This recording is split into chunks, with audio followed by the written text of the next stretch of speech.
And this is a very exciting moment for us because as we talk about how to really make change in our organizations and in our theater community, we have examples that are very specific that are being acted upon by our six of our theaters participating in our Diversity and Inclusion Institute at TCG.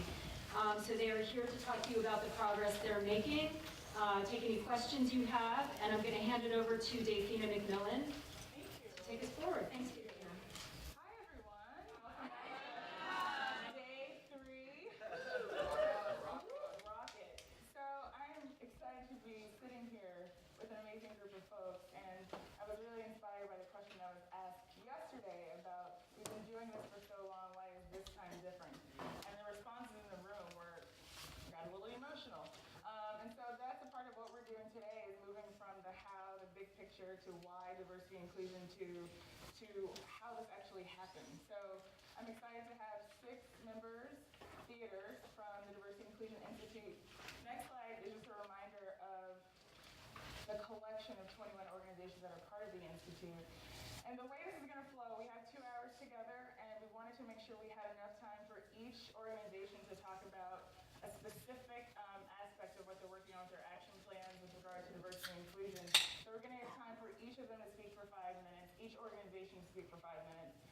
We're going to talk about lessons learned later. It's going to be very interactive. We want to hear from you because we realize that these are 6 models in front of us. They're going to talk about challenges as well. These aren't the only answers. This isn't the only, We want to hear best practices from you all and questions that you all are grappling with. So our agenda is timed out. Kevin Bitterman is going to help me, but there's going to be time. There's 2 mic runners, I believe, to be able to engage throughout. So are we good? All right.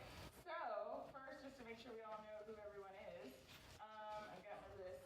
We've got Anna and Michael from the LARC Play Development Center. We've got Rebecca Fletcher from Dallas Theater Center, Abe and Trina from The Theater Offensive. I can't see who's next. Sandra from Dallas Children's Theater, and Kathy and Megan from Central Square Theater, and Tendra named Sexy from Children's Theater. So first, next slide, we're going to start with Anna and Michael to talk about what you've been doing with your staff to get them on board with diversity and inclusion. I know you guys have been having some messy conversations, but also been doing some great things, creating a new internship program with pay and an apprenticeship. So let's talk about that. For those who don't know LARC Play Development Center, we are a play laboratory and not a producing organization. So we're sort of a mix between a theater company involving audiences in the creative process and a service organization for playwrights, providing them with the resources they need and a safe space to create plays without commercial pressures. So our community is a little different. While we did have about almost 3,900 audience members come in to take part of this, we work with over 1,100 artists, including 200 playwrights. So community engagement for us, like our programming, starts with artists, staff, board, and then it expands to include our partner organizations and our audience members. Thanks, Hannah. So at the core of our mission really has been to support what we say are diverse and marginalized voices. So that's been part of our history since the beginning. But that doesn't make us experts on access and inclusion at all. And so it's been really interesting for us, first of all, to go, is anything wrong at the organization? And we were like, no, but why are we making a plan? Because that implies something's wrong. And they were like, no, reframe that. What are we doing that's naturally occurring that we want to amplify? And so our plan really is about that. And then what are the areas of the company we've never really looked at strategically that we need to? So getting the staff on board is really key because really the staff is doing the work. You need the board, you need your audiences, you need your community partners, but for us it was starting with the staff. So the actions we've taken, we came to the Fall Forum with our consultant and a board member last year. We've engaged our board in a couple of conversations, our staff in many messy conversations, and our artistic cabinet, and just various advisory groups, which have been really great. So flash forward to this summer, we get our first draft of our plan. It actually comes a little late timing-wise. Anna and I don't get to fully review it. We go into staff retreat, we present this plan with our consultant, and people are like, what? Who? So we had this really juicy, messy conversation that that at the end of, we realized, in addition to this work being hard because of vocabulary and all being on the same page, was people did not see themselves in the plan. They just didn't. They didn't see that we were working from a place of need. The need in general management is X, the need in facilities is Y, the need in artistic programs is this. They just didn't see where the needs had been articulated from the inside. It felt very top down to them. And of course, Anna and I were like, but we're so collaborative, we're so collaborative. And we were like, well, what conversations haven't we had? And we hadn't actually talked specifically with each person. We had done it in a group, right? And so this work is so personal. So for us, going forward, we're in the middle of redrafting the plan, and part of that is having individual conversations with our consultant and each of the people on the staff. We're a really small staff, so we're really able to do that and to get really deep. So the next version of the plan will be designed so that each person has a section of the plan that is, what is the need or the needs in my area? What are the actions I'm going to take? And what are the resources I need to do that? So we're not waiting on our plan to go forward. So I'm going to turn it over to Anna to just mention a couple of things that we've enacted, even though we don't have a full draft of our plan yet. Great. And one thing that we love that was recommended by Donna Walker-Kuhn is this brown bag lunch series. And it's a very simple idea and it costs nothing. And literally once a month we get in the room and we talk about issues around access and inclusion. And we did our first run around Sheryl Sandberg's book, Lean In. And we just got in the room, we talked about being a woman in leadership. We talked about being young, being a person of color, being gay, being a mother. And it was eye-opening. And there was sort of a level of understanding that came with that. And it was very personal for me, and I loved it. And the staff response was amazing, and their involvement. And they came back and they said more. We just want to talk to each other. And so I encourage you, if you're wanting to start this and wanting a little place to start that costs nothing and is easy and can really make a difference, that's an excellent place. And the other big thing that we knew we wanted to do is work on the socioeconomic barriers of our internship program. At any given time, we have about 13 people on staff, and 5 of those have been past interns. So we created an apprentice program that starts to pay, and it's just one step. Honestly, there's still an economic barrier to who can apply. But we're giving a stipend of $500 a month, and we're making it really a training program for arts administration, so that we're looking at who are the next leaders. And we're hoping by really aggressive outreach and really opening the doors wide to that program, that will also have a great effect on recruitment and on our staff in the future. Thank you. That was great. 5 minutes. Watch it. So Rebecca Fletcher from Dallas Theater Center, our one voice of a board member on this panel. No pressure. But we're going to talk with you about getting the board on board. I know you all just had a retreat of the board at Dallas Theater Center. We'd love to hear more about that. Sure. Well, as Dallas Theater Center is the largest theater in Dallas, we are the flagship theater, and we do a combination of work, new musicals, classics, plays, and musicals. I am actually a second-generation board member, and I'm actually a second-generation board chair. So I've kind of grown up with the institution.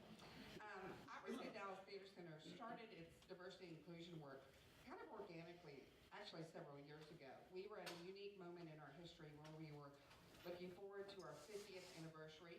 We're actually in our 54th season.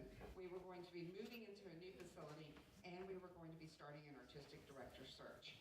So we did a full staff and board retreat where we looked at our mission, vision, and values. And very organically through that retreat, the ideas of diversity and inclusion bubbled up and became a part of our new mission, vision, and values. And I would say no matter what kind of diversity and inclusion work you're looking to do, if it's not in your mission, vision, and values, you need to start there. But since then, we actually faltered for quite a bit of time with board diversity specifically, for many reasons. We had no real leadership of the effort. There was a bias kind of that diversity candidates wouldn't be able to fulfill the board requirements, so they were often waived, which created not a great environment. Diversity candidates or board members felt very disengaged from the board, and there was a resentment from other board members that they were so-called not pulling their weight. Also, it just wasn't embedded into the culture of the organization. People were nervous about talking about it. They didn't know how to move forward, and people just kind of chose to ignore it. So we looked at how can we change this? How can we move beyond this? First of all, we knew we had to take diversity and inclusion beyond the mission, vision, and values. We needed to make it a part of our strategic plan. We had conversations that were not necessarily fun conversations with some of our board members about why they felt disengaged, how welcoming was the environment. And we really tried to listen during those conversations.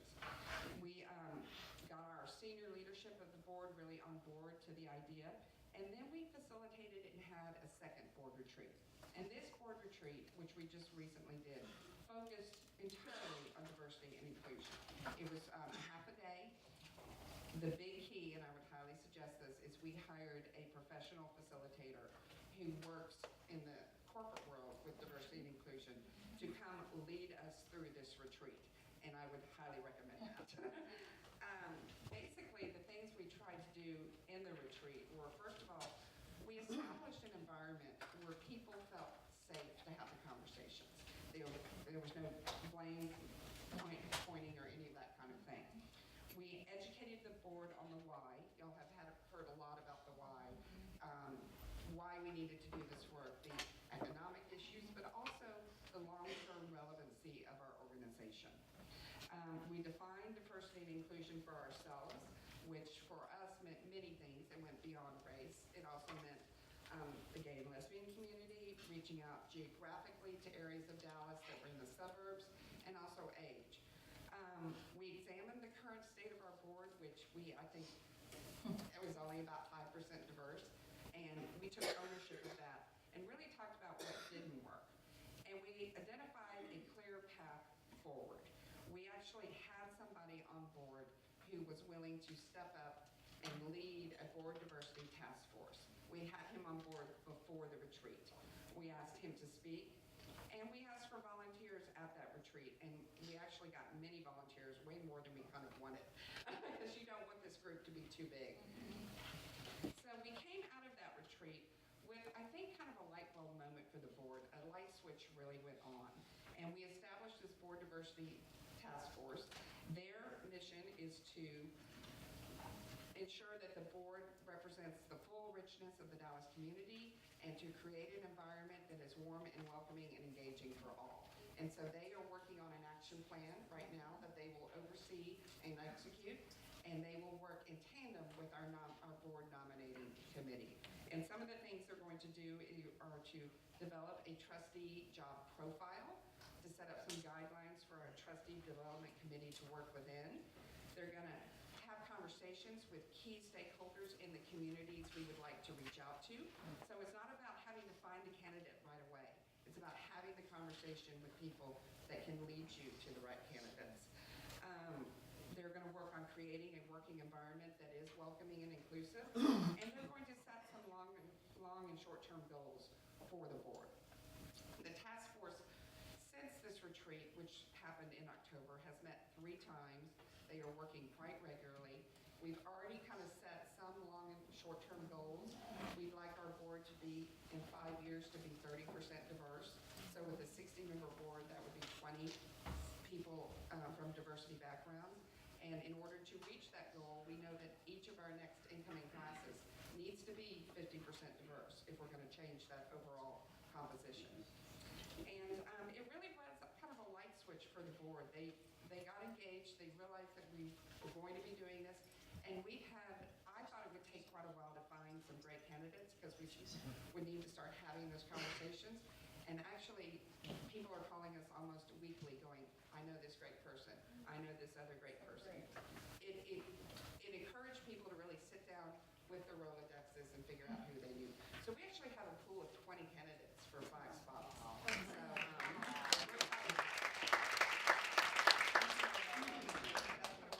That's wonderful, thank you. And we'll have more time. We're going to have a how did you do that section. So there's stuff that this is like the practical, they're in the trenches. So if we need more specificity about how did that work, we'll have time after we hear from everyone. So Abe and Trina from Theater Offensive, we were talking about, your staff makeup is actually majority people of color, and your board, I believe, is 40%. So we'd love to hear about 40, thank you, 45. Talking about recruitment strategy and also the challenges with equity and compensation amongst your staff. So. Sure. Hi, my name is Abe. I'm from the Theater Offensive out in neighborhood. We do queer theater with and within 4 specific neighborhoods in Boston: Roxbury, Dorchester, the South End, and Jamaica Plain. And one of my favorite parts of any week is when I'm visiting the rehearsals of our True Colors Out Youth Theater Troupe. How many organizations in this room have youth programming? Almost everybody, right? Okay, great. And if you might be similar to us in that the majority of the youth we work with are from the neighborhoods we're working in, youth of color, mostly low income, and it's a leadership development theater program. So I walk into the room one night and rehearsal's going on, and this particular night there are 5 of the young women with veils on, kneeling, and Camilla Mohammed, who is a Somali American troupe member, is training them in Muslim prayer practices so they can perform the piece that she wrote about her experience of being rejected in her mosque and in her family for being queer, and then facing a barrage of Islamophobia among her LGBT friends. So I was really struck by this beautiful scene. I should say True Colors Youth are paid a stipend, but Camilla, without any support from her family, this phenomenal young woman at that time was piecing together shifts at Dunkin' Donuts and Trader Joe's to make a living, which she wasn't really making. She was able to increase her stipend at True Colors by becoming a peer leader, and then that led her to work with me as my apprentice and intern, which upped her stipend again. And I have to say, she was a superstar at that, and she, especially at any part of the work that involved creativity in the community, doing community organizing or fundraising. And I realized that no longer, this was about a year later after I first had seen her work, no longer was I really afraid that we were going to lose Camilla to isolation or poverty. Now I was scared we were going to lose her to a professional recruiter who would scoop her up. You know, she was really great. And so we pieced together several small pots of money that we had for different part-time things we were doing, and put together a full-time position of community activities coordinator that Camilla filled. We also received a mentorship grant from the National Performance Network that paid Trina to work closely with Camilla and introduce her to other colleagues in our community so she would be more effective at her work. I'm quickly just going to say, which I'm going into your 20 seconds of your thing. So now 7 of our 12 employees are people of color, including 3 of our highest paid staff. 5 of our staff are immigrants or first generation born in the US. Also, 2 of our youth participants have gone on to board positions. And most of these hires were in entry-level positions. And in fact, I'll skip over some more information here, but just say, we'll talk about challenges and compensation equity issues. While over a third of our staff is African American, 0 of our top 5 earners are African American. So the problems in all of this continue, right? There's a lot more to be done in any organization. Thanks. I'll just add one more story about our youth organizer that we just hired, and his name is Carter Blake. And Carter is a young trans man of color from one of our target neighborhoods. We had an opportunity to do some research on what youth leadership looks like in this kind of international alliance that the Theater Offensive is a host organization for. And we knew that we wanted a young person or a youth leader that had some organizing skills, that had some professional office skills. And we met Carter, who had come up through True Colors and blew us away in the interview process. And he set the bar so high that we had to extend the interview process because we had to go through a second round of interviews because Carter had set the bar so high. And after we hired him, we asked him, how did you prepare yourself? And he told us his story, that at first, when he first applied to the Theater Offensive for a position, he didn't do very well. And so what he did is he went out into the community and he got some support around developing his interview skills, how to present himself, how to talk about what he could bring. And then when he was invited to apply for this job as a youth organizer on this research project, he blew us all away. So I think that what Abe is also saying is that building the leadership of people in the organization, people of color, is also a big part of the diversity and inclusion work. Thank you, Abe. Thank you, Trina. I think that's Sandra sitting over there, Sandra Session Robertson, who is representing Dallas Children's Theater. We talked a lot about what you all are working on since the conference in Dallas, really around education and attending conferences, but also given your role, really looking at funding for this work. So I'd love for you to touch upon the challenges and successes you had with funding. Sure. So Dallas Children's Theater is about $3.5 million organization. It is the largest regional theater for children and families, serving about 250,000 a year. And so the question about why is pretty clear to me in some of our cohort information that we've been participating with there in Dallas. And this is sort of a grid. There's a lot of great information in this, but the most compelling is the last one, which points out that in Dallas County, the students of color make up 80% of the audience. So again, one of the things I'll mention later on when we talk about listening is being a part of these collaboratives where the data that helps move us forward, particularly as development people, marketing people, is out there. We just have to we may have to make ourselves available to access it. So fundraising for diversity is honestly no different than fundraising for any of the programs that we You have. sound so grim. Yeah. It isn't. It's just not rocket science. And I think like we saw yesterday as it relates to capitalization, as a development person, people are always looking for you to give them the 3 names of the places you can go right now and raise the money. And I would say if we think back about the capitalization conversation yesterday, it's very applicable. It's about mission and vision and prioritizing. And it's really about having the information. So I encourage us to think about, and we certainly took this track, first off, an inventory of where you already are. And if those conversations, if there's leadership in this room and there's not a development person, then preparing that information, whether it's jotting down some notes or just getting a meeting with the development folks so that they understand that. We send them off and say, go raise money, and we really don't give them the case material. So an inventory of where you already are. For Dallas Children's Theater, it was a lot of this. I have a founder who, at her grassroots, was always committed to this work. And so Parks and Recreation is where she came from. Affordability and accessibility is what she's founded the organization on.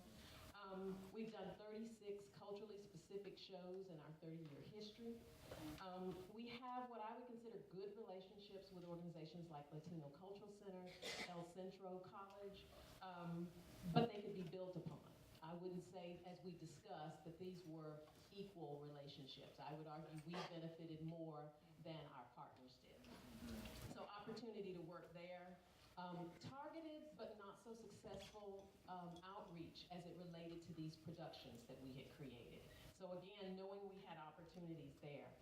I will say to you that I have a very good friend who's works for a major grant-making foundation. And one of the things she said is that just before the application is let, she said she gets this flurry of people who are looking to get on the next great wave.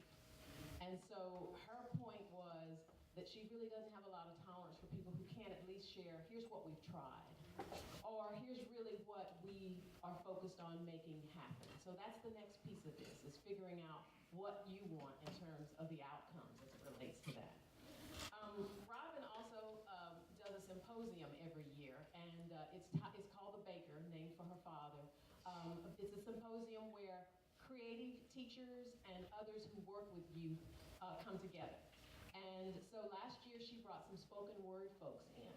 And we're really excited about the opportunity we have to work with them to further expand our reach into communities we want to reach into, but to also expose their art, which is really incredible and very powerful as it relates to young people. So to this point, what I've shared is really theater funded. So it goes back to what is your priority and finding a way to do reasonably and efficiently that which you're trying to do before you get funded. I will also say we have a very passionate board member.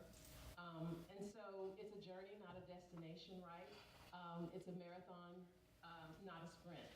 And so you got to start somewhere. And we're really excited about launching Mariachi Girl next year, which is a play that's been produced by a playwright who has been a part of our mix before. And all of this, it really has happened in terms of going out and soliciting since September. And so we've put 9 asks out since September. And all of it came from this preliminary work of assessing inventory and where did we want to go. We knew we had 70% diverse audiences on the weekday shows, but only 30% diverse audiences on the weekend. So how do we move that needle? We have 9 asks, as I said, ranging from $5,000 to $800,000. We've got 2 yeses so far, 2 nos, and we still have 4 pending. And then what's really exciting is we forged a relationship with Texas Instruments, specifically with their market researchers, because we were willing to go into a meeting with them. They are our top funder, well into the 6 figures, and have this honest conversation about what we want to achieve. And they offered us their market researchers. So it's not money, but when we had this conversation, it really felt like Christmas to us because of what we were gaining out of it in terms of personnel, and we've done focus groups. We're just really excited about the work so far. They've read the script. So there's a great opportunity in perhaps bringing them in to actually help further extend our potential fundraising, if in name only, going forward. So we're excited about that. Thank you, Sandra. Now, Kathy and Megan from Central Square Theater, good segue because Sandra talked a lot about community work and you guys are really focused on really committing to community partnerships and so audience development. I'd love for you to talk about that. Great, thanks. Am I on? Yes. To avoid rambling, I'm going to do some reading, so I'm afraid of Kevin in front of me. Central Square Theater is a 5-year-old theater space that is a collaboration and the home to 2 theater companies, the Nora Theater Company and Underground Railway Theater. These theaters have a combined track record of over 55 years of producing theater and education programs. New space, old product, old and defined product. We're not only a theater space, but we're also an artistic and managerial partnership where each company maintains its own mission, which is different from each other, with the idea to fuel long-term sustainability, stimulate creativity, and add value to the community. As I said, while each company has its own mission, today we're going to talk mostly about the work of Underground Railway Theater, who has had diversity and inclusion at the heart of their mission for over 35 years. CST grew from the commitment of its resident companies to be based in a vibrant and emblematic urban center. We were looking for a home. We did a lot of thinking about what that home needed to be. Diversity and inclusion was a big part of that thinking. Central Square Cambridge is multiracial, intergenerational, and ethnically and economically diverse. CST's neighborhood is a series of contradictions. A federally designated blighted zone is home to the highest number of families living at or below the poverty line, while it is bookended by 2 of our country's most prestigious universities, MIT and Harvard, as well as being now the National Corporate Brain Trust for Biotech Research and Innovation. Interesting. So, for almost 30 years before the theater became a reality, our artistic director of Underground Railway Theater, Deborah Wise, lived on Worcester Street in Central Square. And one of her neighbors was named Suzanne Green, who was born in 1913 on Worcester Street. There are 5 generations of Greens in her home. One of her, I think her great-grandfather fought in the 54th Massachusetts Regiment, the first black regiment in the Civil War. So, and I mean, I could talk about Suzanne Green for the next 6 hours, but Deborah was very much in conversation with Suzanne over the years, as Underground Railway Theater was a touring company, touring nationally and internationally, and developing work that was mostly social justice issue-based in collaboration with different communities all around the country and the world. She would come home and Suzanne would say to her, "You need to tell a local story. I have the perfect story for you. I want you to do a play about Harriet Jacobs, who wrote the first slave narrative by an American woman, first full-length, only full-length slave narrative that we have written by an American woman. And she lived in Cambridge after this amazing escape from slavery. So you should do a play about her." And Deborah kept saying, "Well, when we have our theater here in Cambridge, we'll do that." So 25 or whatever years later, Central Square Theater became a reality, and the first play that Deborah really committed to wanting to produce was in the beautiful adaptation that fortuitously had been written by Lydia Diamond of Harriet's story. The play is called Harriet Jacobs. You should all go buy it from Amazon.com immediately. And I was lucky enough to get to direct the world premiere of Harriet Jacobs at Central Square Theater in 2010, January 2010. Suzanne is like 97 years old or something, and Deborah brings her to opening night, and they're sitting in the front row, and the lights come up afterwards, and Deborah turns to her all excited, and Suzanne kind of nods and smiles, and then turns around and gestures to the audience, and just says, "More," looking at who is in the audience.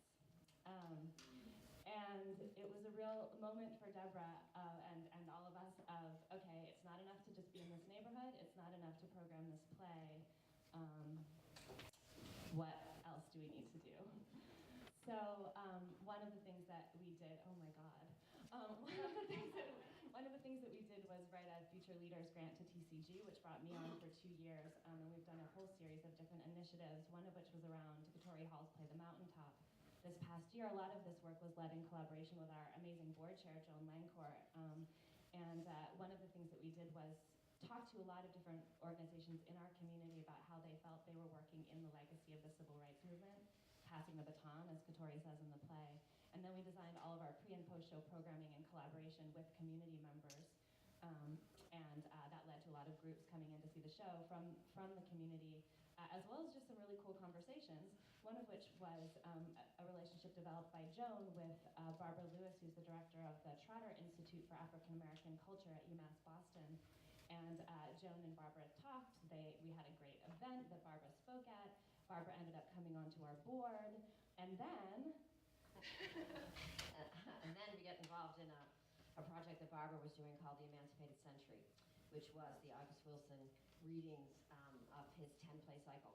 So we did 2 of the plays. We reached out to, again, back to the new relationships we had made with The Mountaintop, and made new relationships from that. And we happily resulted in those 2 readings being standing room only audiences, which had never happened for us before. I could say a lot more, but I have to stop. So I will say that audiences that for those few events, audiences that looked like the streets of Central Square, full of folks that make up the more that Suzanne talked about, came. Sadly, last year, Suzanne passed away at 99 years old.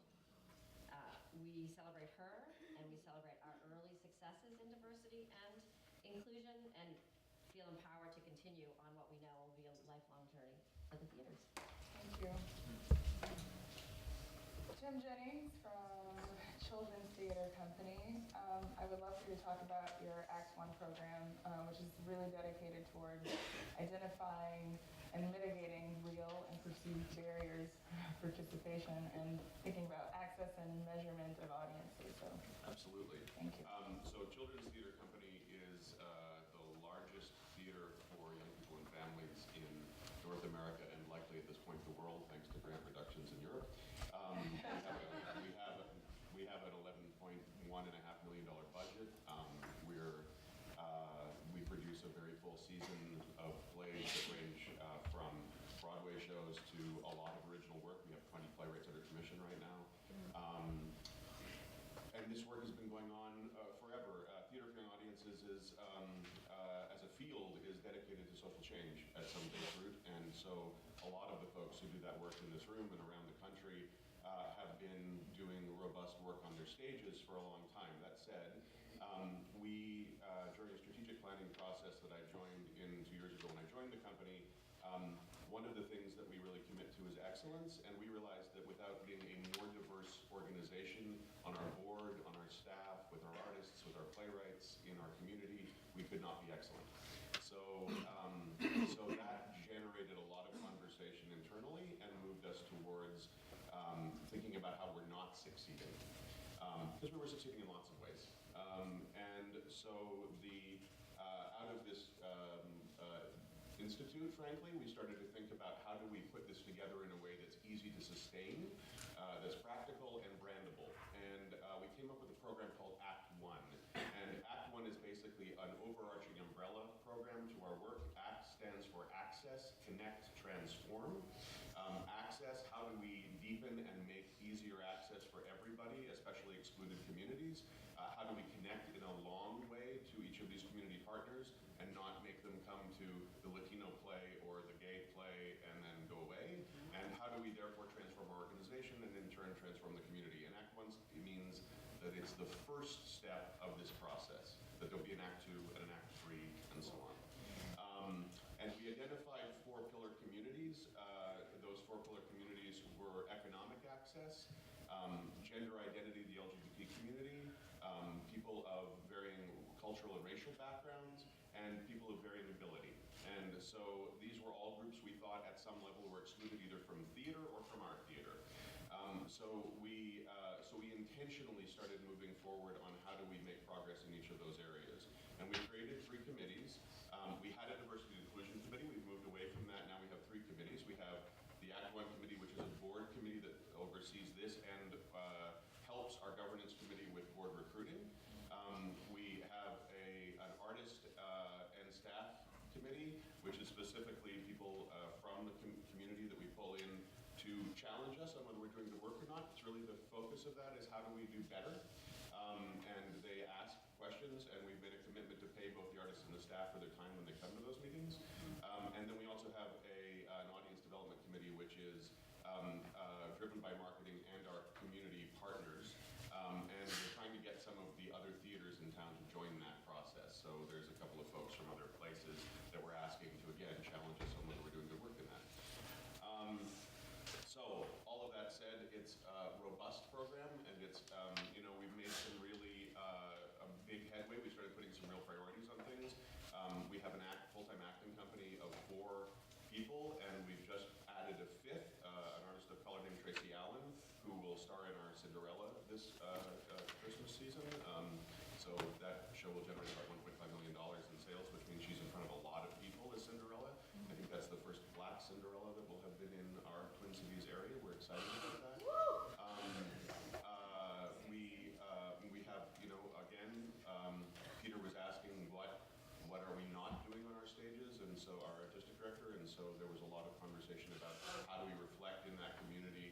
Are people seeing themselves reflected, and are the kids, very specifically, seeing themselves reflected 20 years from now, because that's the community they're growing up into. So we're trying, our board, I think if we have a plan, it's how do we have the most diverse and inclusive board in the Twin Cities. I mean, it's not about measuring. We're at about nearing 30% of our board, a 60-person board are people of color, but we're not great on ability. We're not great on some of the other areas. They're all quite well off.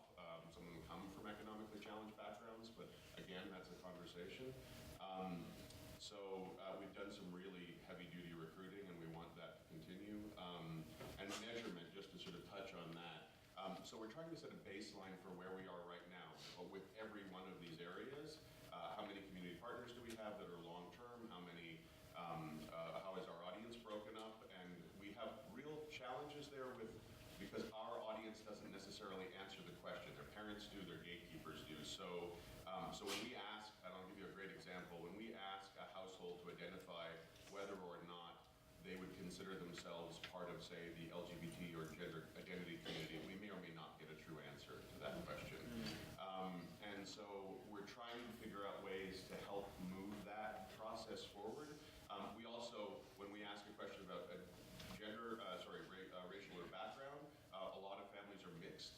so we're getting, the household that might identify as white, but they might have adopted Korean children, or they might have, so these are the things that we're really trying to figure out, and it's big work, and we love it, so. So I want to do the how did you do that section, but I think that's going to kind of turn into all kinds of other things. So I'm going to switch the plan a little bit, and we'd love for you to just do distinct lessons learned, because I think they tie into what people may respond to. So are you guys good with that? Okay, cool. It's you. Hi. Mike kind of touched on it.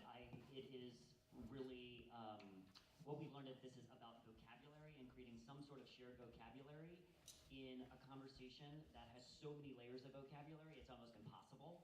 So the idea of defining diversity, we don't even use that in our plan. For example, we're saying access and inclusion. So I think our lesson learned was how do we begin to have the conversation that doesn't feel too weighted. So examples are the brown bag that Anna mentioned before, just allows us to have a conversation about a topic, to have a conversation about an article that intrigued us in the newspaper.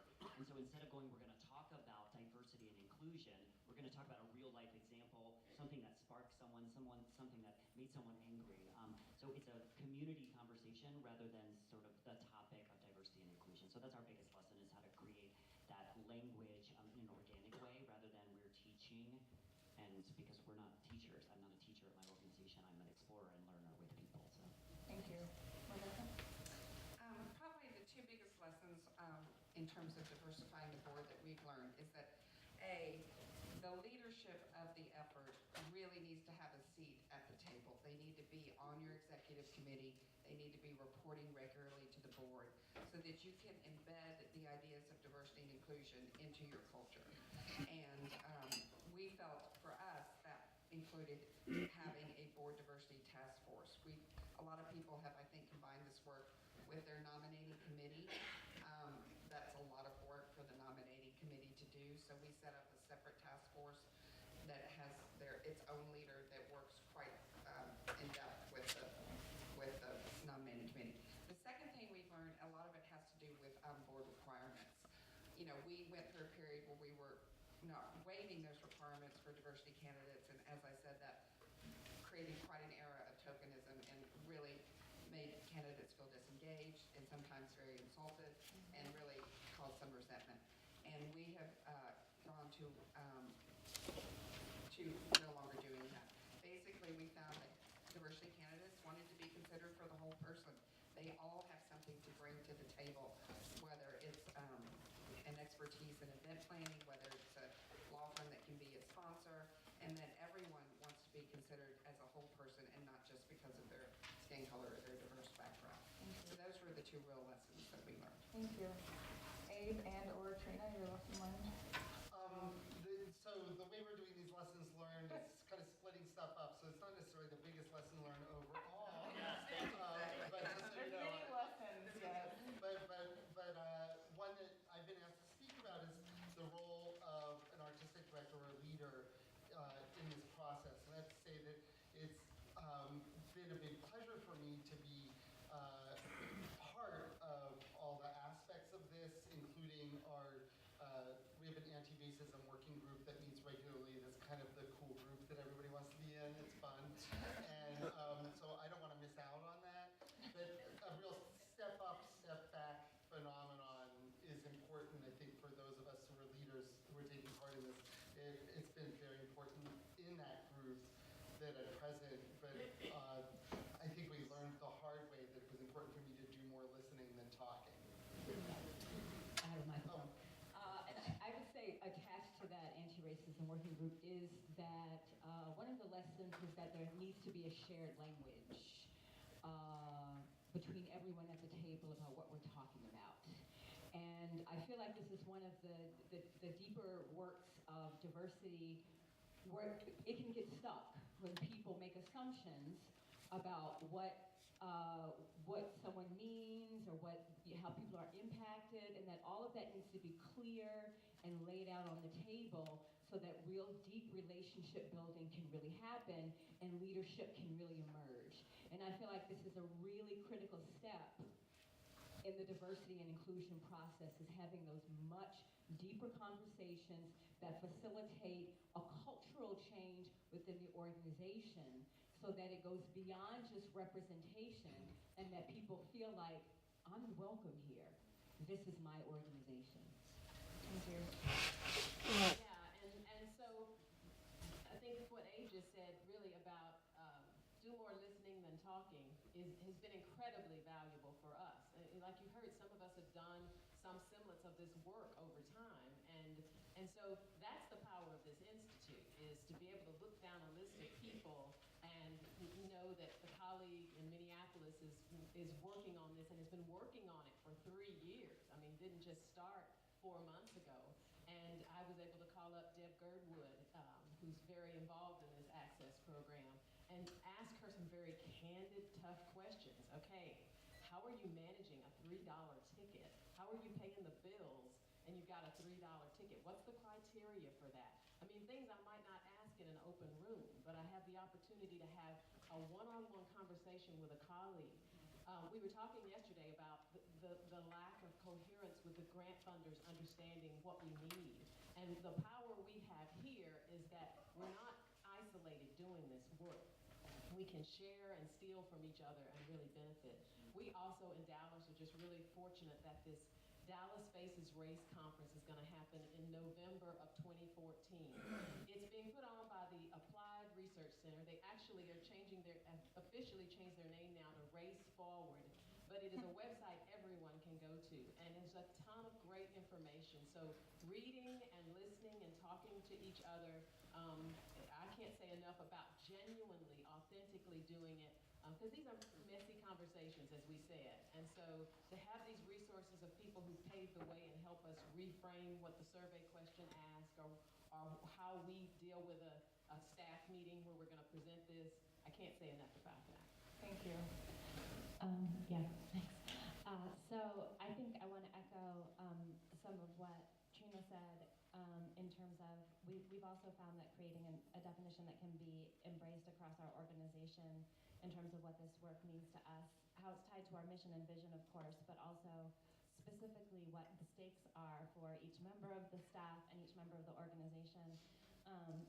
That's really, really hard work, and it sometimes feels disruptive or extra.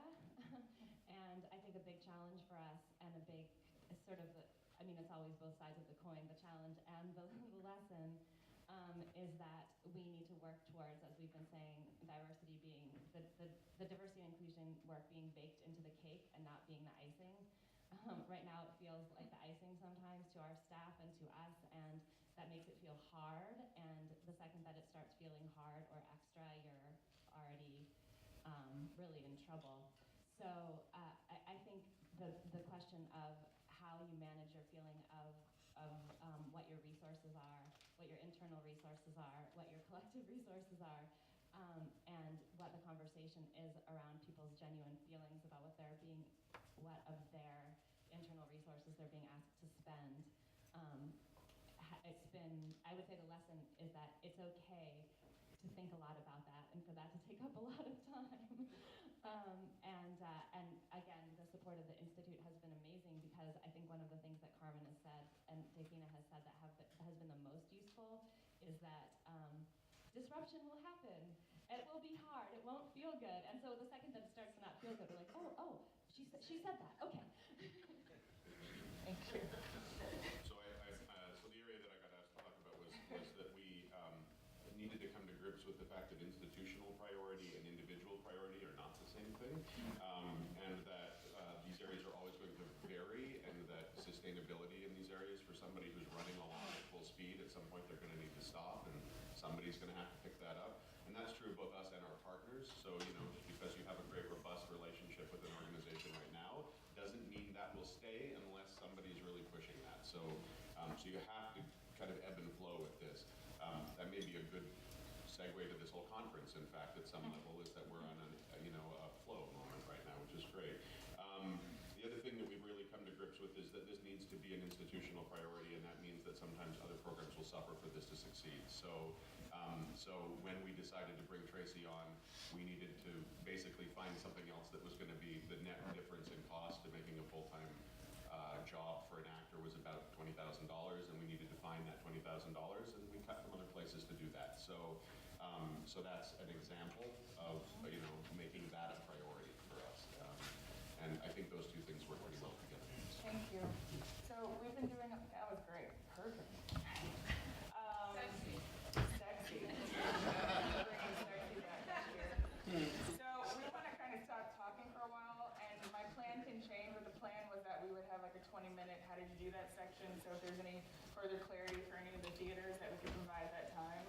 We also wanted to spend some time, we have some questions for the group, things that have come up in this work, assumptions we want to raise with all of you all, and also if we have time to share some other best practices in the room. So that's a game plan. So if there are further clarifying, how did you do that? Can you talk more about how you got those market researchers? Any of that, we'd love to open that for further clarification. Big hand right here. And there's two mic runners. Try to do 20 minutes. Hi, I'm Jen Waldman. I was recently appointed artistic director of the Hangar Theater. We're entering our 40th year as a predominantly white theater. And diversity has always been a real passion point for me. But coming into a community that has not really yet embraced that notion, I'm finding it easier to find room for diversity and inclusion on the stage. And what I'm looking for is ideas about how to reach into the community as a white woman and, quite frankly, not look like I'm pandering, but be really authentic about my passion, because it is authentic to me. Yes, just to clarify, these are 10 people, we're 10 people on here, but anyone can respond. We're being inclusive. And, we're giving you access as Michael leaves. Tim, do you want to respond? Sure. I mean, what I said, I was saying at the starting a session on Friday to this group was, I had the same problem a couple of years ago. I'm a white, able, straight, sexy,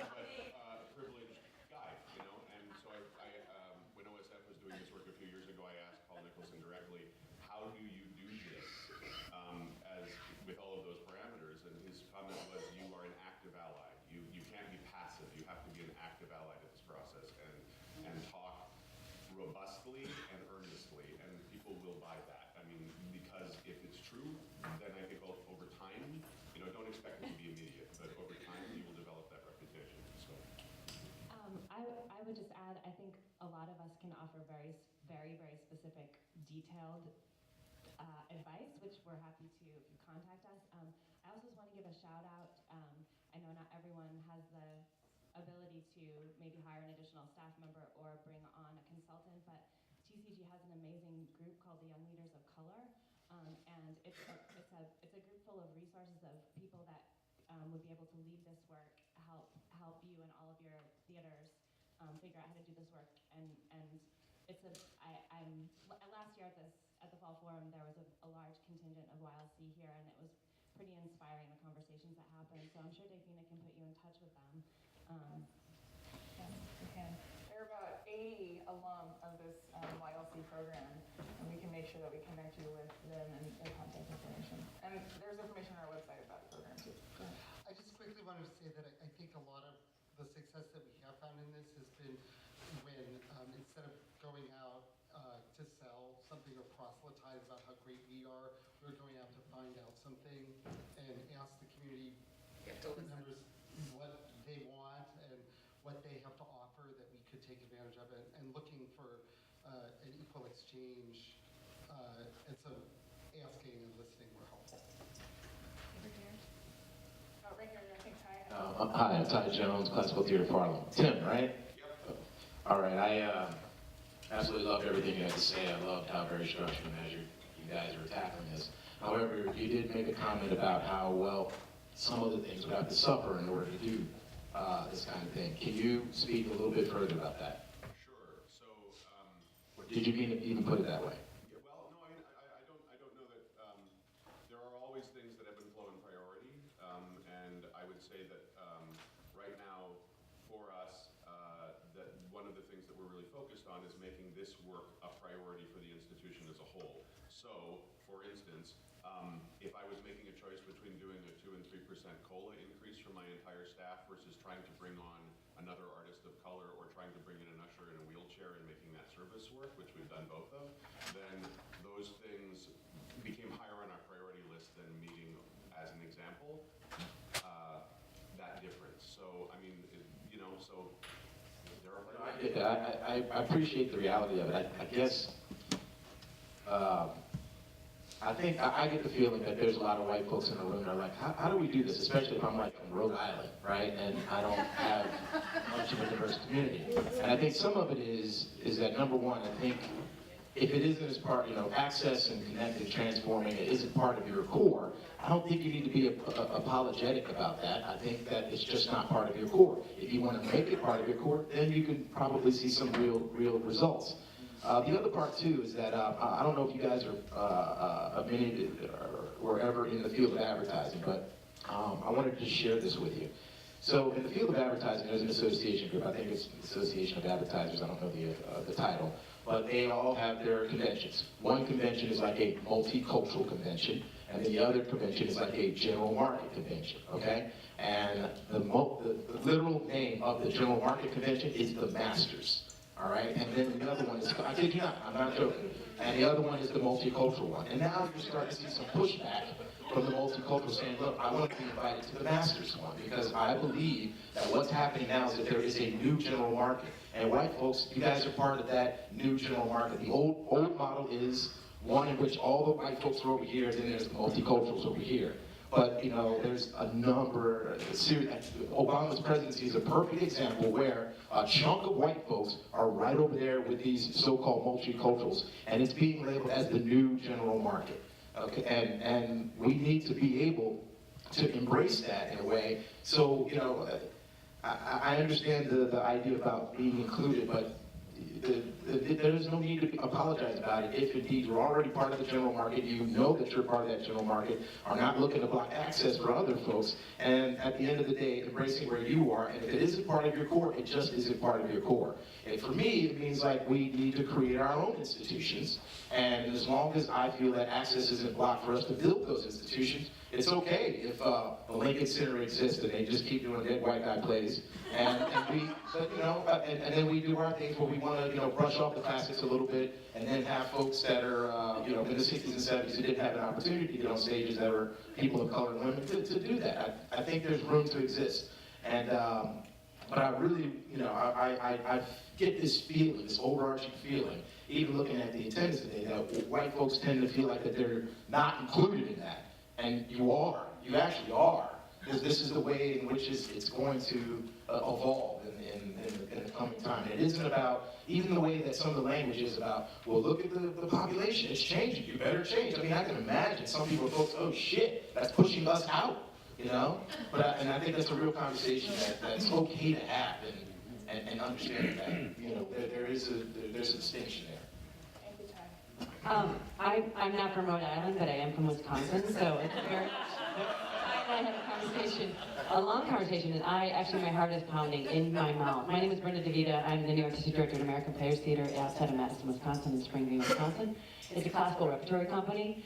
Yeah, everything you just said. I mean, all the dead white guy plays, that's what we're doing. So, but I really believe in poetry, and I really believe in language, and I really believe in, we were just joking, his son plays the cello, my son writes rap music. And that's what the world we live in right now, right? But my problem is, not my problem, my challenge, my excitement. I'm with the Hanger Theater lady, hi, how you doing? Is that I feel like my heart pounding so hard is that I feel so passionate about this.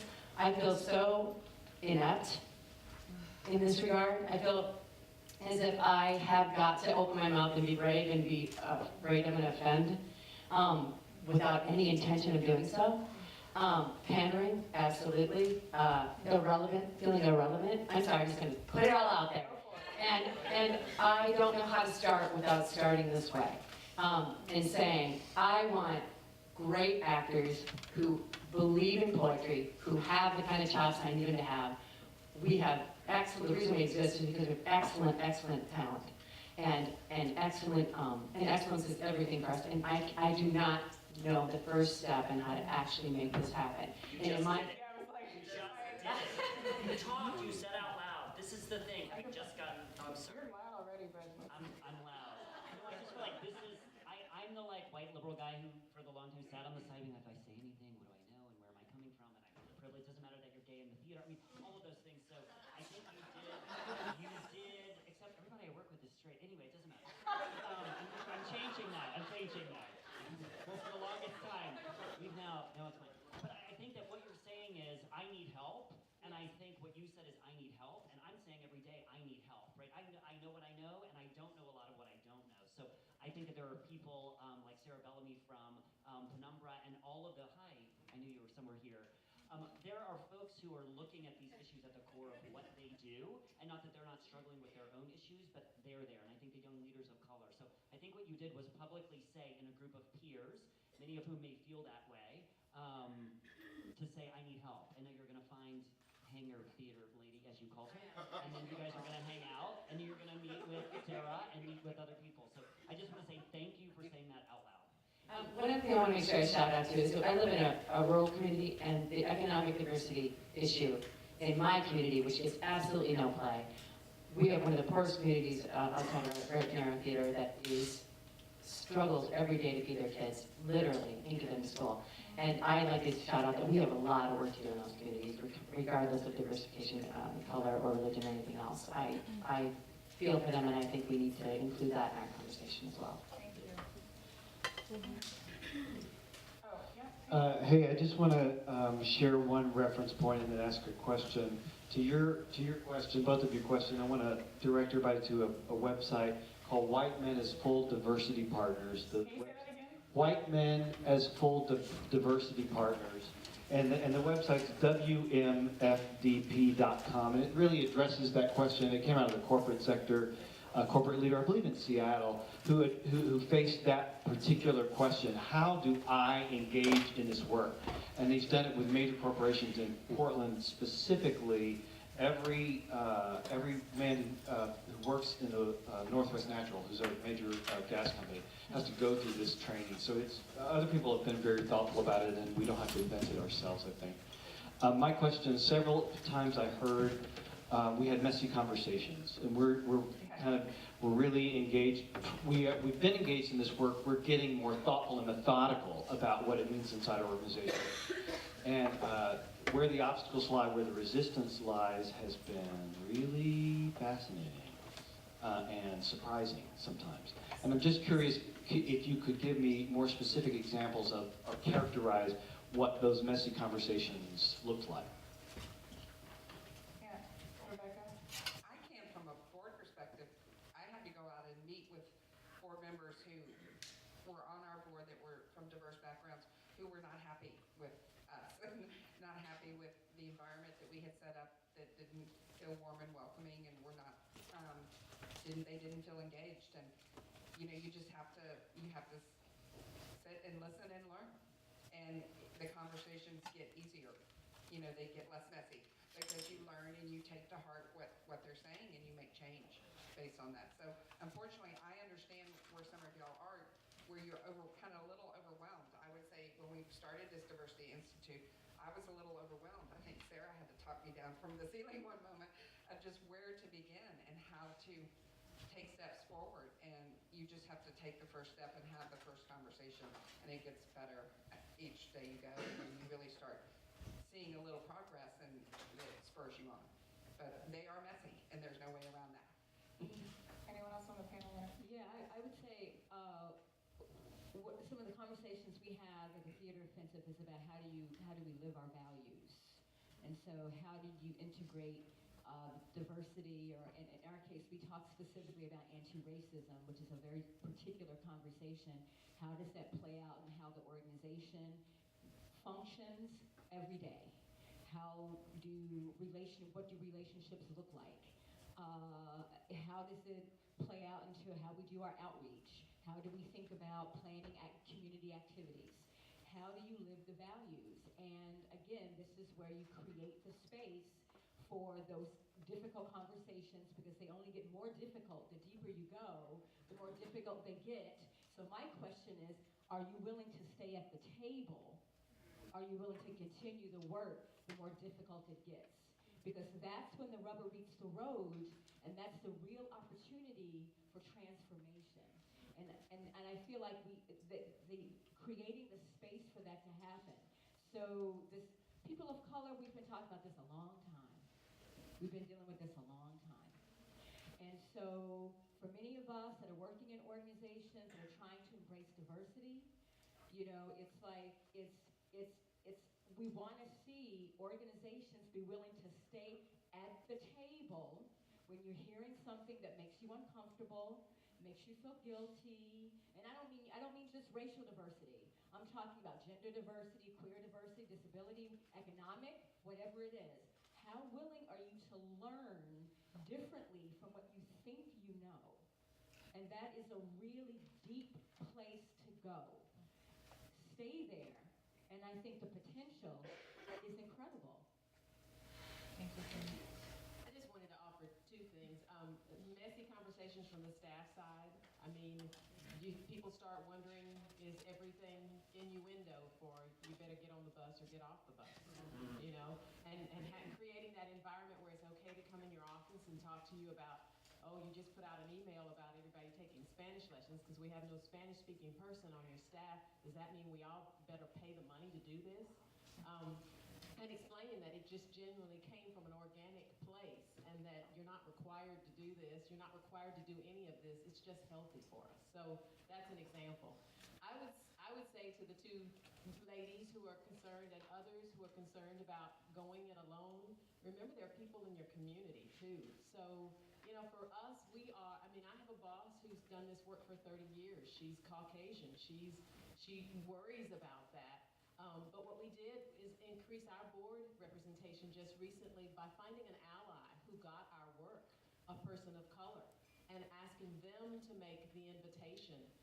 And so she brought to the fore 20 candidates for us who she just said, I've had the thrill of being introduced to this great organization that you don't know about, and here's a chance for you to get engaged with. And that created the trickle effect for us, and it came from someone that they already look to and recognize. So finding that partner out there that helps you get it started might be an option too. And I know we all keep talking, but just really quickly, I feel like one of the things that's become really clear for me is that some of the testimony that's being spoken here is really important because some of what we experience as people who have privilege is the privilege of not being uncomfortable.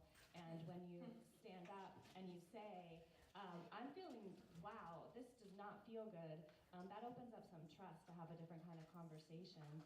And, you know, we had some moments, I just really, my hat's off to Jennifer from this summer, you know, that just opened up some really beautiful conversation in the room. And I think the more that, you know, we're willing to stand up and say those things, you'll be surprised at what happens. Yes. As board chair of Underground Railway Theater, as I started doing sort of outreach into the communities of color and building relationships, one of the places that I ran into was an organization called Community Change, and they are doing some fantastic work around white privilege. And that's a piece of this whole conversation that I hope gets more out there, because as I've started working my way through their resource reading list, which is quite astonishing, those conversations, I think, have to become part of the conversation, because this is not a people of color problem. It is a white problem and getting aware of the institutionalized nature of this set of issues, and it's a little teeny thing that just sometimes those are the things that stick in your mind, of a description of how you go into a store, you go into a CVS and you're buying Band-Aids, and there's flesh-colored Band-Aids. Well, what color flesh are those flesh-colored Band-Aids? So if people of color go in, they are immediately assaulted with, but this is not my flesh. And you get messages like that all the time from 1,000 different, things around you. So becoming aware of those sorts of issues around white privilege, I think, has to become part of this conversation. This is a question for Rebecca. You said that the board, that we realized we hadn't accomplished what we wanted and went back at it. Who was the we in that? Who was the we? Was it one person or was it a lot of people? It was probably the senior staff, Heather and Kevin, and myself, and my past board chair, kind of the senior leadership on both the staff and board level. And basically, we realized what we were doing wasn't working. And so we needed to take a look at how we were doing it and find new ways to I think there was accomplish a it. question. Did you have a question originally? Yes. I'm wondering if any of you can speak to just the nuts and bolts of measuring audience diversity innocuously. Great question. Great question. Tim? I can offer some, depending on the scale of your organization and kind of what your audience development software and that kind of thing looks like. We use Tessatura, we had Razor's Edge and Patron's Edge and all that good stuff. So we have a pretty large, about 300,000 people in our database. And you can be as simple as running that against national census data. There's a whole bunch of different ways to do that, but you can simply look at in a blind sort household identifiers by people who self-identified within the census data of that information. So Or you can survey them. very small and we don't have any. Right, so survey them. So send out a note to everybody that you have an email for and say, we're trying to do this work, we'd love to get a better understanding of our audience, and we're interested. So we've been doing audience surveys, and Abe is pointing at me. Can we get a mic? Can we get a mic? Can we get a mic? I'm sorry, I know we're popcorning out. Who's got the mic? I'm Sarah from Company One in Boston, and we've been doing audience surveys literally since our first show 15 years ago, and we saw we have a 50% return rate on our audience surveys, and we decided to put them on clipboards with pens, and our audience is used to doing it, and it's been amazing. They love giving us feedback, and they're 3-page surveys, and people. Yep. Yeah, we asked them how do I identify myself? So it's all comes from a very personal place of I identify myself as, and there's a series of questions, and it's been really awesome. What percentage of your audience fills out surveys? 50%. And we have a 40% audience of color, and half of our audience is under 40. Do you think you could send Davina that and we could put it on our resources, the survey? Yes, we should. And I think what you're hitting on is something, we're looking at our own census of the entire theater field and the importance of self-identification, someone telling their own story, not just a checkbox, finding a way to actually be able to say I'm Haitian, whatever it is. So we need to look to you as a resource. Thank you. Slowly. I don't have a... Is there an order? I'm going to my staff member. Is there an order? Okay. I have the mic. Thank you.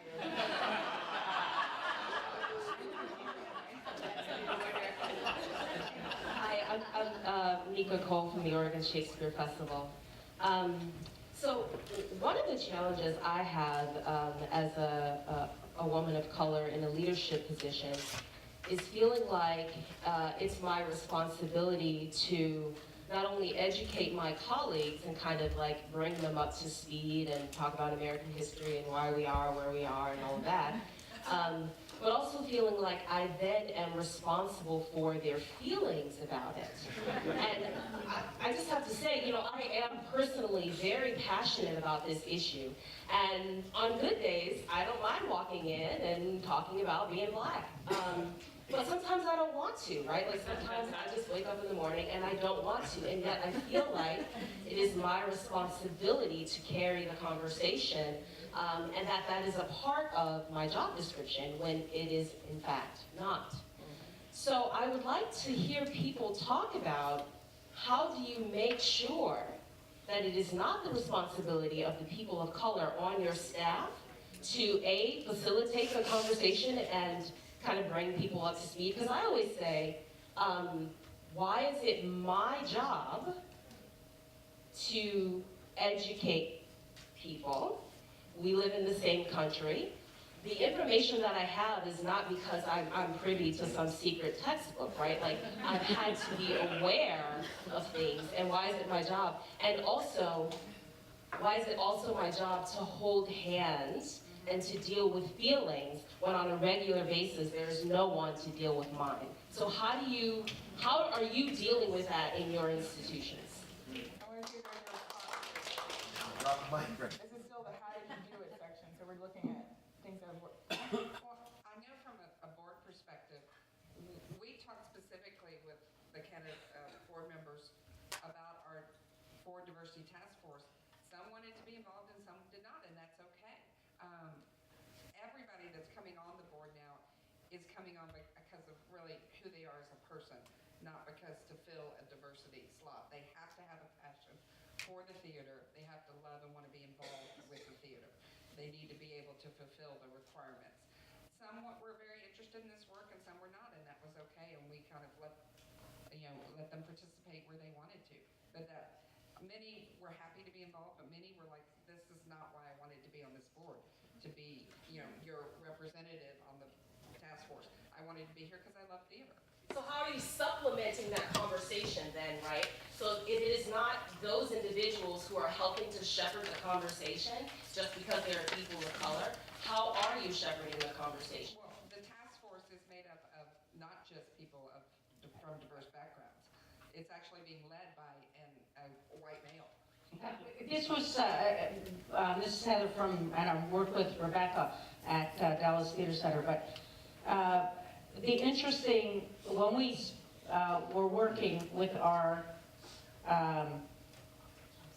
facilitator, coordinator, expert in the field, who was our teacher, and she said, so who are you thinking about for heading up your task force? And we went through people that we were considering, and she said, you're completely making the wrong decision. You need a white man to stand up and give his personal testimonial about why this is important, why this is going to be the leadership role that he wants to take, and so that's the case. And I have a great deal of empathy for what you're saying about feeling in a leadership role that you're constantly, your feelings don't count, but you're educating everybody else about something. Because I think, although I have no understanding from as a person of color, I do have an understanding that there are things that I constantly feel that I know about that others don't care about, and that I have strong feelings about, and I'm trying to educate. And there are days you don't want to do it, and there are days that it's joyful work. So. And to be clear, I mean, it's really problematic because I'm educating people about a world in which we live in together, right? I understand you and your history, but our history is the same and it is shared. So the frustrating part is that, like, we're in this together. We've been here for the same amount of time, you know? It's like my very existence that I have to educate people about. And yeah. Are there any more questions regarding how, I have the mic now. Okay. Before you know Lydia, Abe wants to have Group education.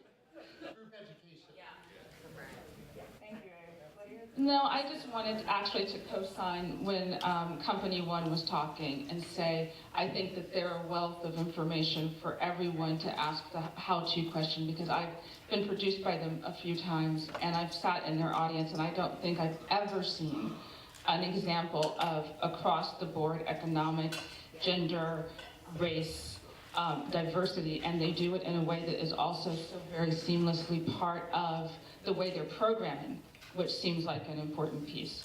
So, I'm sorry, I didn't know there was more than one microphone. Is there anyone on this side of it? Okay. So we've been like hanging in this area, so I want to make sure we are accessibility of the Yeah. And if you've already talked already, we're going to try to hear from some of you. So I guess you, and then we'll go over here to Paul. So to piggyback on the programming issue, I run a woman-founded company, and I'm thinking back through the 9 years of staffing, and we've had people of color in higher positions and on the board. But to piggyback on what you said about programming, it seems to me like, I think back to what Brian Stokes Mitchell said on Friday night about how through the use of theater, we can hear our stories being told on stage, and we can understand that I'm not alone. He hurts like I hurt. She thinks like I think. And I think as theater makers, it's vital, of course, for us to continue to talk. And I dream of the day that this isn't a conversation we need to have anymore. But as theater makers, it's vital, of course, that we continue to seek diversity in our staffing and in our board. But it's incumbent upon us to maintain, so this speaks to the Hangar theater situation. I don't actually know what all your programming is, but as I think back through 9 years of programming, we've done Jewish plays, we've had 3 Seders on stage, we've done work composed by American Asian women and gay men and Hispanic men, and I think that's the way, I'm from Naples, I'm doing theater in Naples, Florida, so you can imagine 90% of our audience is over 60 white straight couples, right? How to create diversity in my audience, I'm not so clear. But how to change minds and open hearts and broaden horizons through the work we can put on the stage. When we watch the scene from Fences, we can all relate to that. It's not like, oh, he's black, so I don't understand what he's saying. It's like we can all relate to the programming we put on stage. So I think it's our responsibility, it's incumbent upon us to elevate and inspire through our programming and to continue to seek diversity all the time through what we're showing each other. And that's another great way that we can contribute to this conversation. Thank you. I think Lori's going to go over to Paul and this woman behind Paul.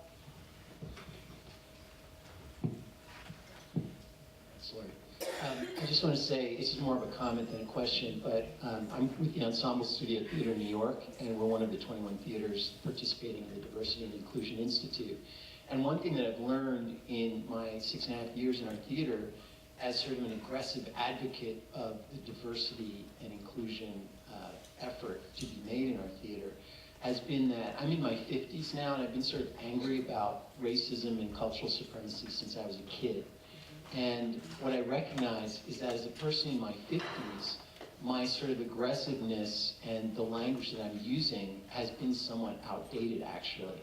And in making people uncomfortable and in trying to engage in the conversation, I have to say how helpful it's been in the last 4 months to be a part of the Institute and to be learning from my peers different tactics, different strategies, and a different language to use around this subject, because I don't want to make the people I'm closest to uncomfortable.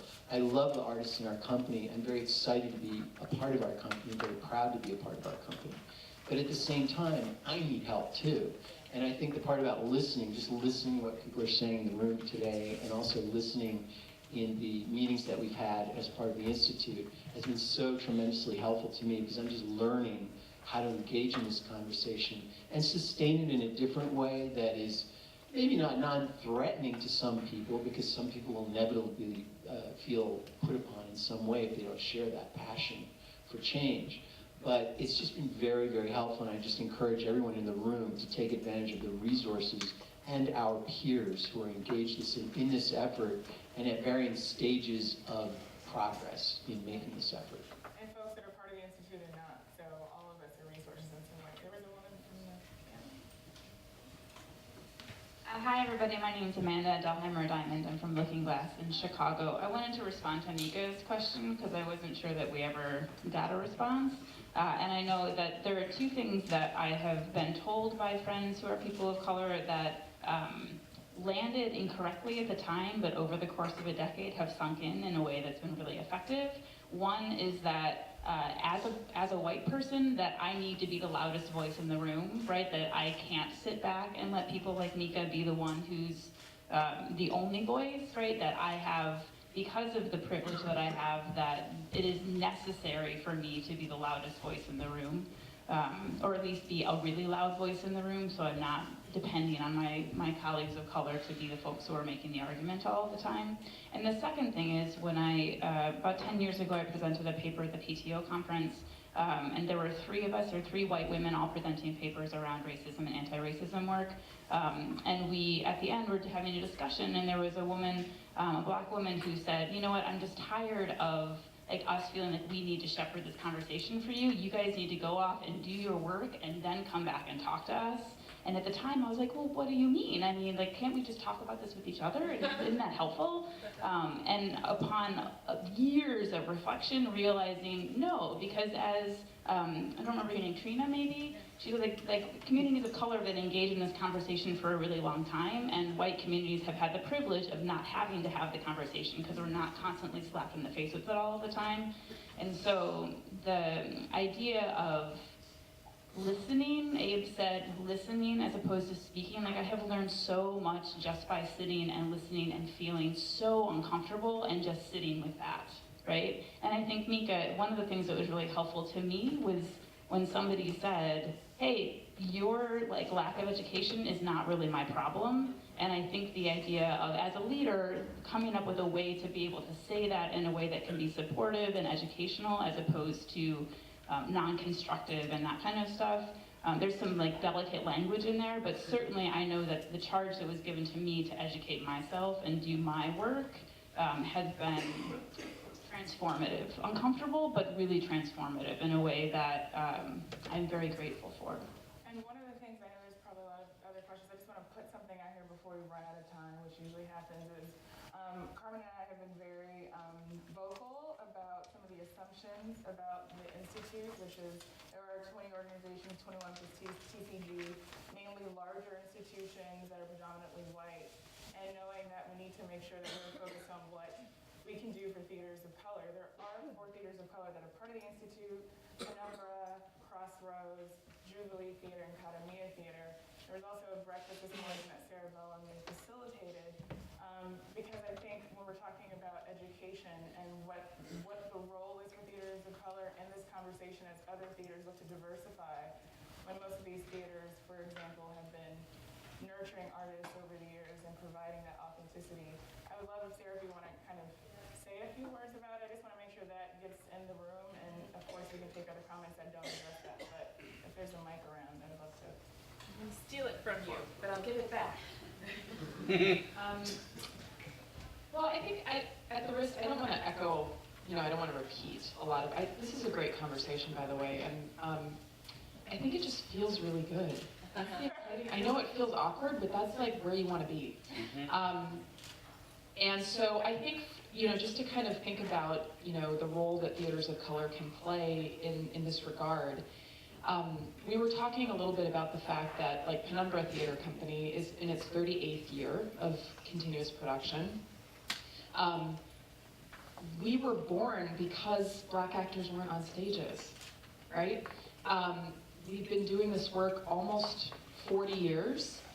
We know a little bit about racism, and we can be a resource. And there's a whole brain trust of people that, can give you perspective, that can give you strategies and tactics and tools. They're out there, and they are in our field. I mean, I think it's helpful to look to other fields as well, but so I would just say that I'm really, really thrilled. You guys all did such a great job, by the way. I just love this group. And I'm really thrilled that we're having this conversation and that we are acknowledging each other and celebrating each other and really taking time to say, good for you.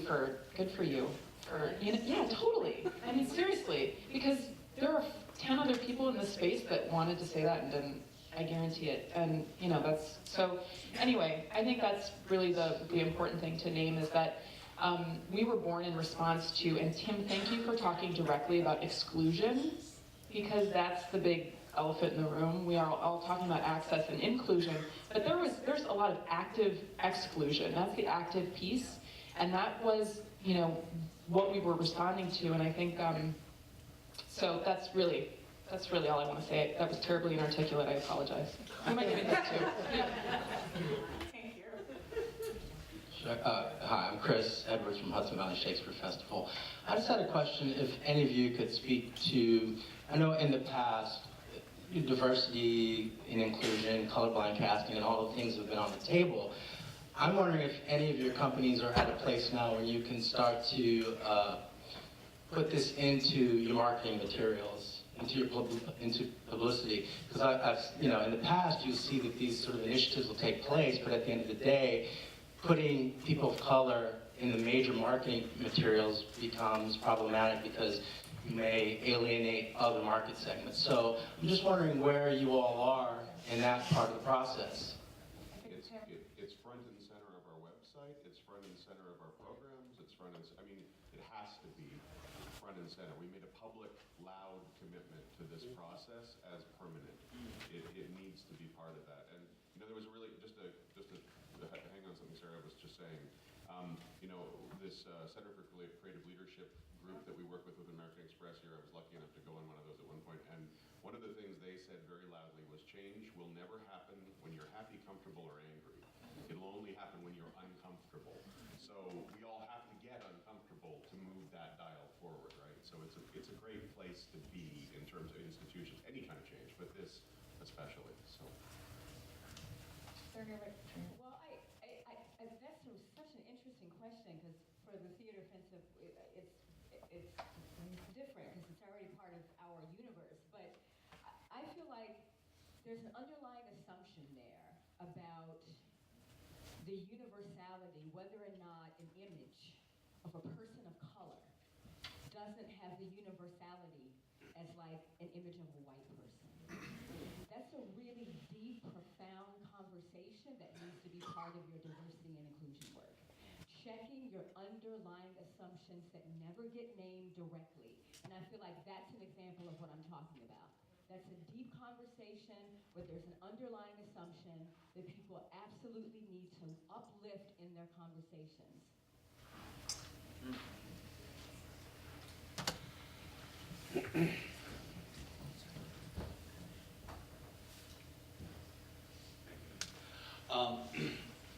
I think for years I've worked at theaters that have used multiracial pictures in the advertising, have produced plays in either a colorblind nature or certainly in an integrated nature. And yet the audience, the ticket buyers remain elderly white women. I applaud you, and I'm so glad that there are several children's theaters that are up here. Because we know that if you have a tradition of going to theater as a child, you'll go to theater as an adult. And I think this is part of what we're struggling against with our audiences to attract theater audiences of color. And I also think that there's a huge problem in our school system. If we're not teaching drama and dramatic writing in our school system, we're not developing appreciation. If we're not busing those kids in to see plays, then there will not be an audience. It's part of the reason I think that we have such trouble, with the demographics. We should be matching the demographics of this country if we had a tradition of including all school children to come and see theater and connecting to their parents. So I think that there's a root in there. So anyone who's doing that, congratulations. Also, we've done some unique things with trying to attract people of diverse economic backgrounds, and I'm happy to talk about that offline. It's not what we're talking about now. Can I respond to that? Because I do think, of course, yes, if we were, if there was a different kind of arts profile in our schools, our audiences would look different. But I do think it's a little bit disingenuous to imagine that our institutions remain predominantly white institutions with power structures the way that they've looked for the last forever, that our audiences are going to change. People don't come to places where they don't feel welcome. And so until we start having some of these conversations that need to be, Mika speaking to something that's really important, and that when we talk about tough conversations, what we're really talking about is conversations that are probably in a lot of cases going to lead to massive organizational change. And that's really hard to talk about. And eventually maybe all of us are going to look like the Theater Offensive, and I don't mean demographically look like them. I think if we walked into their audience, into their office and looked at how they relate to each other. I was thinking more on the jewelry front, yeah. But I think in terms of how you deal with privilege and power in your relationships to your staff and your relationship to your building and your relationship to your community, all of those things, I would guess that most of our organizations, including ours, it looks oppressive in a certain sense, in a structural sense, and it's what Joan was talking about. This is some hard shit that we really have to deal with, and until we do, we can bus as many school kids in as we want to. And I just want to call out that there's a lot of more comments, that we've got 10 minutes, and I want to make sure that you're open to share things that you're doing, other best practices. We want to make sure we leave here with some ideas that we can actually perhaps tweak or implement in our own community. So please speak up if there's things that you're doing that you want to share. And I see, okay, sorry, then speak. I have something that speaks right to that, actually, and it's not from my own organ. I'm Pat Flick from the Shakespeare Theater Association. Oregon Shakespeare Festival, I know they're not saying anything about their own theater right now. They're one of the oldest Shakespeare theaters and probably theaters in the country. And when Bill Rouse came up there and took over that theater, the change that took place there was remarkable, and it came from the top down, and it included education programming, it included staff, it included casting, it included, of course, the advertising, and it went right down to the green shows. I mean, you used to go to the green show there, and you would see silly Shakespearean people in pumpkin pants doing, funny fart jokes. And now you go there and you see a violin concert or belly dancing, or you never know what you're going to get when you come to the green show at that theater. But my point is that if you're looking for an example of a theater that is an established, entrenched institution in this country that changed from the top down, and there was probably some bottom up going on too. It's the Oregon Shakespeare Festival. They are a remarkable organization, and I highly encourage everybody here who's never gone to go check them out, because they're doing some remarkable work with new plays, with devised works, reimagining Shakespeare, reimagining other classics, presenting old musicals in new ways. It's truly remarkable what they've done, and I applaud them especially. One of our members. I'm Susie Maddock. I'm Managing Director of Berkeley Rep.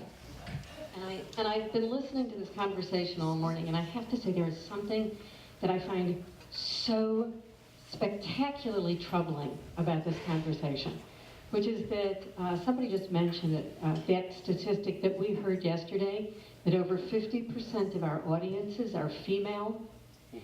19% of the leadership of our organizations is female.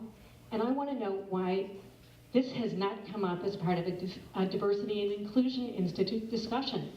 It is appalling to me that we are talking about who has power, who doesn't have power, that we have been dealing with that problem since the beginning of our field. I mean, our field was founded by women.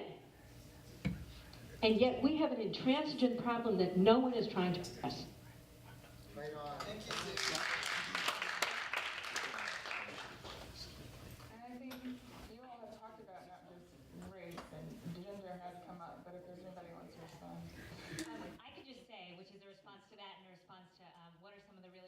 Conversations is where to start is a really messy conversation, and what are your initial goals, and you want it to be everything, and everyone, you want it to be gender, you want it to be economic, you want it to be race, you want to look at a person as a whole. So like Trina said, eventually everyone feels I am welcomed here, this is my organization.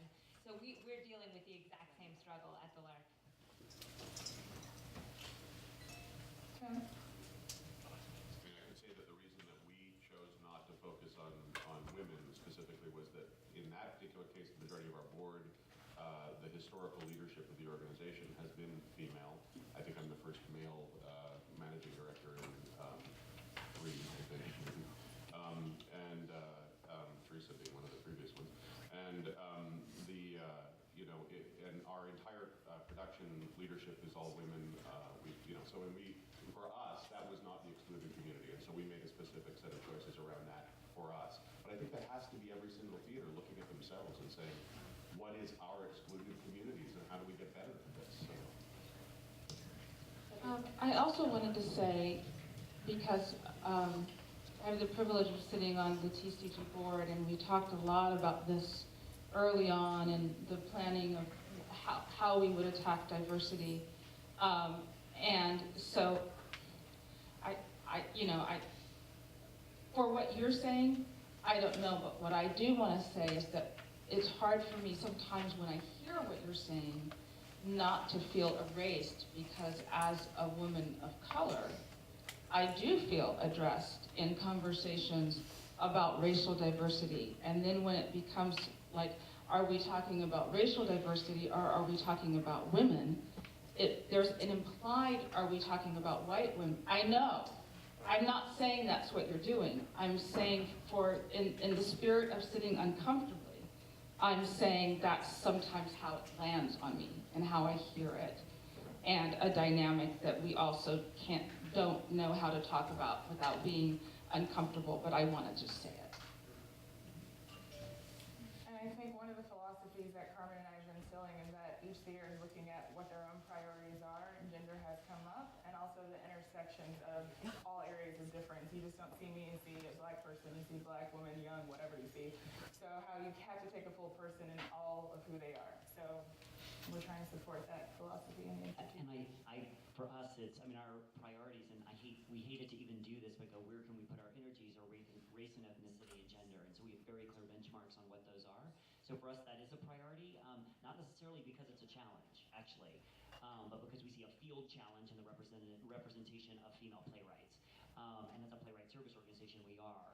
That's a little bit counter to what I'm about to say, which is change is local, right? So I can really only do what I can do. Not that I should not be aware of the national conversation, but if we each change something, it's like what they say about the environment. If we all plant one native tree in each of our yards, aggregately the air will be better and the right pests will be there and the ecosystem will be healthy. So I think for us, it's been really hard to know where to start. We have a little bit of a starting place, but we know that I can't change another theater in New York. I can have conversations with them and share practices, but I can definitely affect with my team what I'm doing and share that with other people. So it's tying into changing the field, but I can't change the field, right? I can be a little bit of a trim tab on the back of the rudder that helps the boat not crack when it turns. Do you know this analogy, the little piece they added to tanker ships so that they wouldn't crack when they turn too quickly? I can be one of the trim tabs on the rudder so that when the big tanker that is the American theater turns, it doesn't crack its hull. So we're doing our little part from here, but I think it is impossible for any one of us in the room to think we're going to change the field. I think we have to look really, because that's actually easier and a distraction. I think it is harder to go really deep where you are and be really uncomfortable. Like, we're in a really uncomfortable place. I am just trying to fight to stay in being uncomfortable, but that's all I can do. I can't change the face of the leadership of the American theater, but I can look at the leadership of my own. I want to be careful because the last time I didn't realize you were pointing at her and not at me. I want to answer Lydia and Susie because, and this is the uncomfortable place for me, because when you were speaking, there was a part of me that was thinking part of my response is the number of days that I don't want to be talked to as a woman in a leadership position. And I just want to say to people, could you not ask me what it's like? But I felt like I shouldn't say that, because I felt like as a white woman, as opposed to a woman of color, it wouldn't be the same. It was responding from someplace differently. But I share Susie's feelings, so I understand what Lydia's saying, but I also feel Susie's feelings so deeply, which is that there is some place in here where we have to acknowledge the gender piece still, but I hate that we have to make these choices. That's at the end of the day what it really is, but we do. But it was a really interesting moment because I heard what you were saying. And there are moments when people come into me and say, well, of course you understand this, you're a woman. I'm like, no, I don't. And I don't want to. I want to respond from a different place today. But the main thing was I felt like it wasn't necessarily an applicable or equitable response. So, and that's part of the messy part, I guess. And just to tap onto what you were saying, I think it would be really fantastic if in the future, there is a space to kind of unpack that, right? Because we have a shared history outside of our field as women, and the conversation between movements by people of color and the feminist movement, and the way in which they relate to each other and the ways in which they have not been so supportive of each other. But that informs how we sit in this room together. And so I think it's important for us to have a space to unpack that so we figure out how we can be better allies and we can sit in the room together. You know what I mean? And if I could just jump in real quick, I think on this issue of unpacking, like it gets complicated. Like as a queer organization, we complicate gender and gender identity and gender expression. So one thing that we ask as part of our regular staff meetings is, what is your preferred gender pronoun? And how many of us are asking those kind of questions that are not queer organizations? You know, of people that are on your staff or in part of your community. So I'm saying that all of this gets complicated, and that we don't want to always get stuck at level one, that we are living in an evolved world, and gender identity looks different on people, and race is even complicated. I'm African American. If I'm sitting next to a sister who's from the Caribbean, our blackness may be different. And that's a learning, that's a level of learning and exploration that it takes work to get to. So it's all complicated. So be prepared for like the long, complicated haul. And it's beautiful and it's messy, but it's worth it. That's where the magic